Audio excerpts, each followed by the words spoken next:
Welcome to this explainer. If you're learning German, you've probably stared at a vocabulary list at some point and thought, why on earth is an apple masculine, a door feminine, and a book neuter?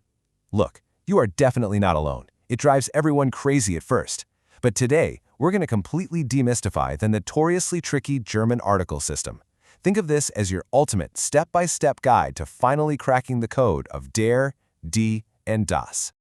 Let's kick things off with a classic beginner frustration. Why in the world is the word for girl in German, das Mädchen, considered neuter? I mean, it feels like it completely defies logic, right? Honestly, this single word has driven countless language learners up the wall. But don't panic. There is actually a brilliant, almost mathematical logic behind it, and we are going to put on our detective hats today to solve this exact mystery.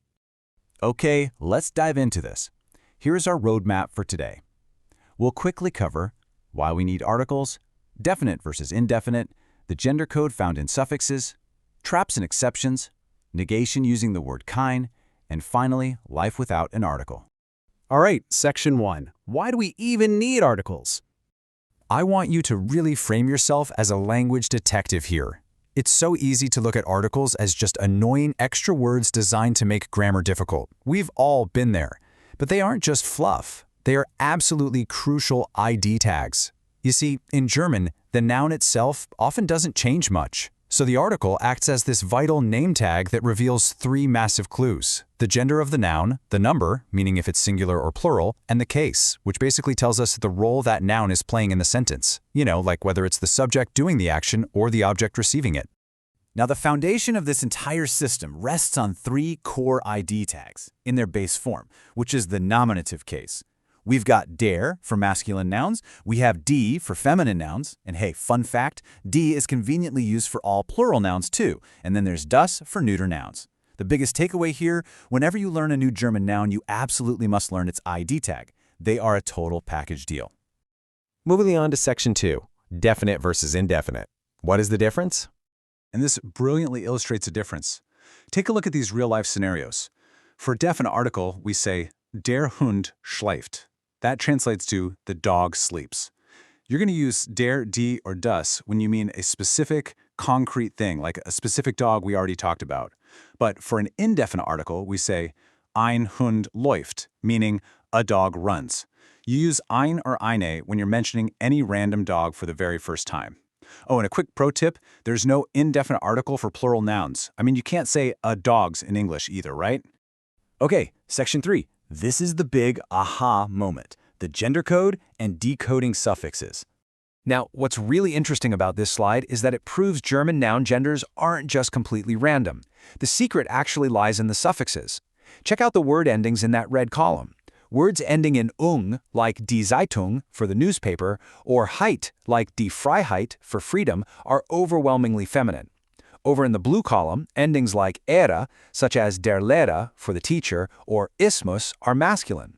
And in the green column, words ending in chen are basically always neuter. And boom, there's our answer to the ultimate question from earlier. Das Mädchen means the girl, sure, but structurally that chen suffix implies something little. So literally it means little maiden. The grammar rule literally overrides the biological gender. Wild, right?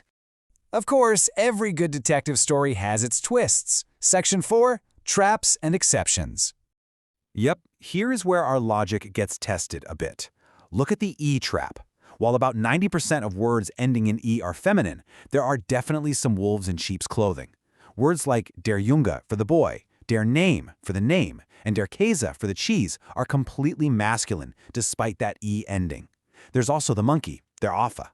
Oh, and beware of words with double meanings. Take the word sea.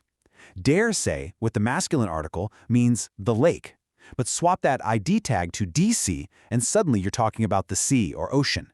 The article literally changes the entire meaning of the word. And then, well, we have the loners.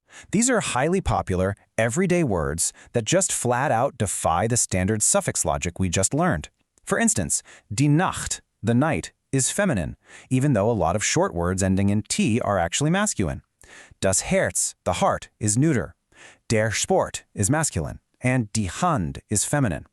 Honestly, for these specific loners, your detective skills won't really help. You simply have to memorize them as part of your core vocabulary right from day one. All right, section 5. Let's talk about negation with the word kein.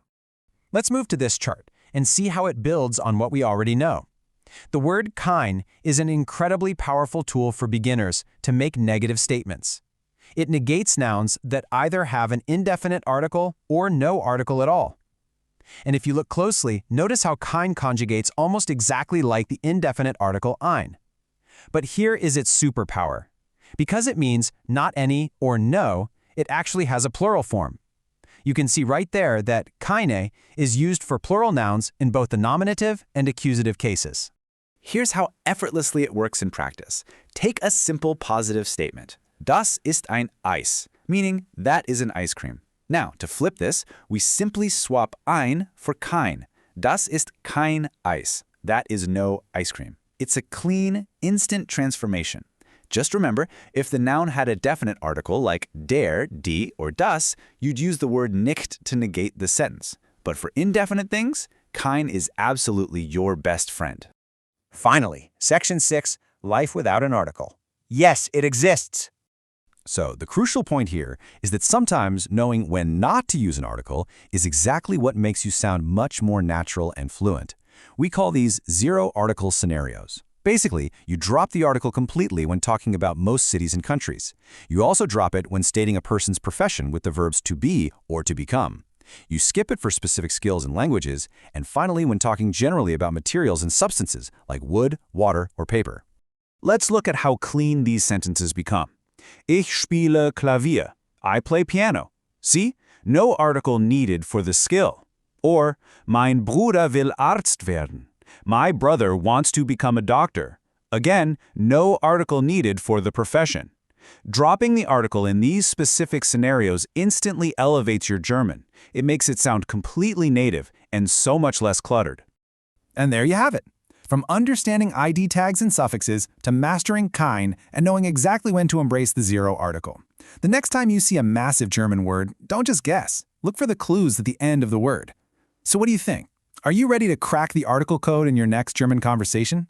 Keep spotting those patterns, and I promise the whole system will become second nature before you know it. Thanks so much for joining me on this explainer, and happy language learning.